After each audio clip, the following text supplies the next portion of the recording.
Soy Rogelio López Guillemén y hoy continuaremos leyendo El Imperio de la Decadencia Argentina recargado. Estamos en el capítulo 2 y ahora vamos a leer el título La tiranía de lo políticamente correcto.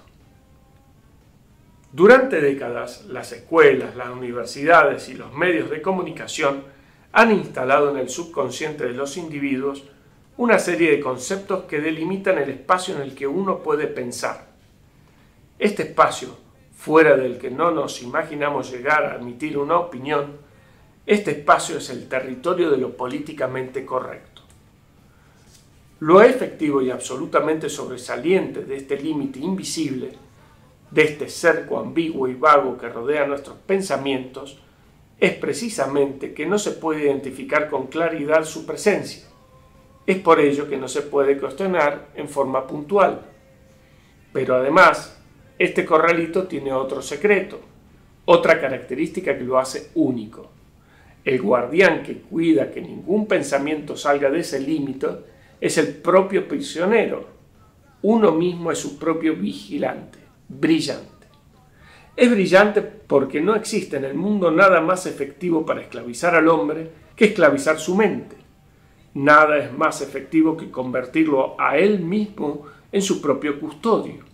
Custodio que no precisa usar la violencia física para mantenerse como su propio prisionero. Las cadenas que usa se llaman autocensura, temor al reproche, sentido de pertenencia y necesidad de aprobación social. Es muy difícil mostrarle a estos esclavos mentales que lo son. Esto se debe a que están profundamente convencidos del altruismo de los ideales que tienen implantados. Están profundamente convencidos de la calidad ética superior de la moral del autosacrificio. Esta estructura, que restringe la cualidad del libre pensador, se asienta principalmente sobre dos pilares: el relativismo moral y el bien social o bien común. A la vez, estos pilares descansan sobre los firmes cimientos de el sentimiento de culpa y el estado de confort. Veamos de qué se trata esto. El sentimiento de culpa nos limita en la capacidad de emitir juicios morales propios y firmes. El miedo de ser tildado como discriminador o extremista termina produciendo una moral gris, cobarde, una moral donde lo bueno y lo malo pierden sus límites hasta confundirse el uno con el otro. Es tal la confusión que esta moral gris, o también conocida como relativismo, título que le da un carácter filosófico indulgente a este equívoco, que incluso se relativiza la idea de verdad y por ende la mismísima realidad. ¿Quién no escuchó más de una vez decir cada cual tiene su verdad? O si no, ¿quién soy yo para juzgar a otro? Esta última pregunta tiene su corolario en la frase: no juzgues a otros si no quieres ser juzgado, sentencia que nos asegura una zona de confort libre de responsabilidades. Esta zona de confort no se limita al beneficio de no ser juzgado por nuestras acciones y por nuestros pensamientos. Es mucho más grave. El verdadero problema es que, al no tener que preocuparnos por nuestro ser y hacer, esto nos exime de la obligación de pensar, del proceso de valorar y de tener que generar nuestras propias conclusiones.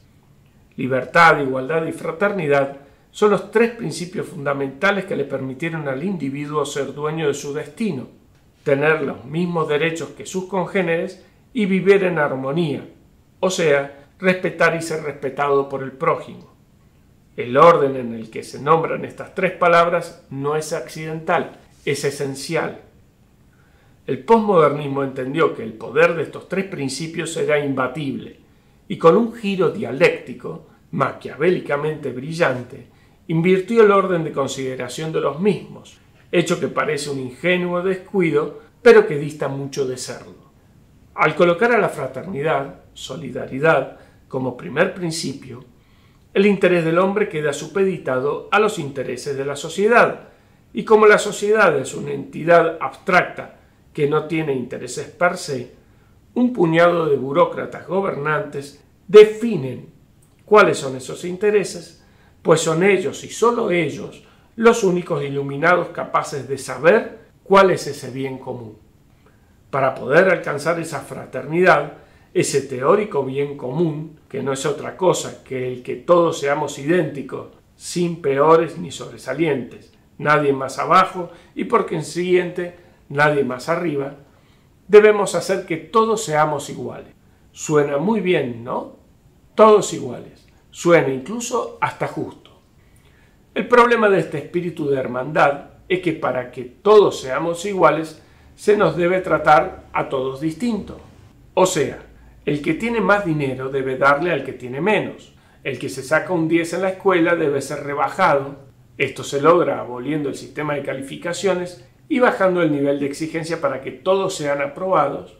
El que marcha derecho por la vida debe encerrarse entre rejas para que el que se extravía pueda tener la posibilidad de compartir la calle y así otros tantos ejemplos.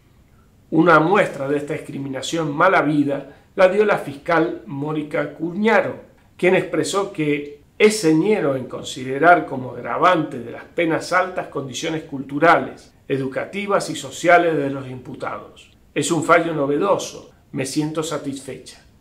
Estos conceptos los virtió en referencia al juicio en el que se le agravaron la pena a 4 delincuentes porque eran universitarios pertenecientes a familias con dinero y podían tener otra opción que el delito.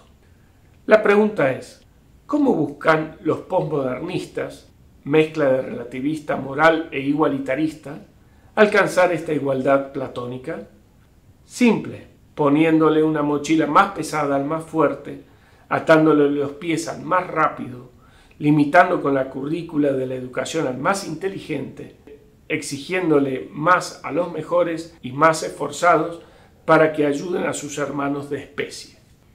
Le quitan a los capaces la libertad de levantar el peso que ellos quieran, la libertad de correr tan rápido como puedan, la libertad de pensar y crear tanto como ellos imaginen.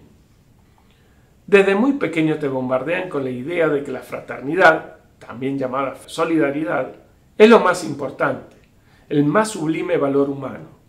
Trabajan sobre tu sentimiento de culpa para que reniegues de tu superioridad o sobre tu resentimiento para que exijas que el otro se rebaje. Y para ello, aquel que es más capaz, sí, más capaz, sin ninguna vergüenza, mutila su libertad de utilizar sus talentos y el que es menos exige recortarle la libertad al mejor para tener igualdad. Debemos recuperar el valor de los verdaderos derechos humanos, no los manoseados. Debemos recobrar el orden jerárquico de estos principios. Primero está mi libertad, la libertad de disponer de mi persona y de mis bienes según mi voluntad. Luego la igualdad, que enmarca el derecho a tener los mismos accesos a las oportunidades, y no la igualdad de ser considerados iguales. Y finalmente, todos y cada uno de nosotros podremos juntar nuestras manos para poder trabajar en forma fraterna por un mundo mejor. Paradójicamente, lo políticamente correcto es lo incorrecto. Lo políticamente correcto es la negación de la esencia y de los valores propios del ser humano. Nos vemos en el próximo título. La hemos pasado tan mal.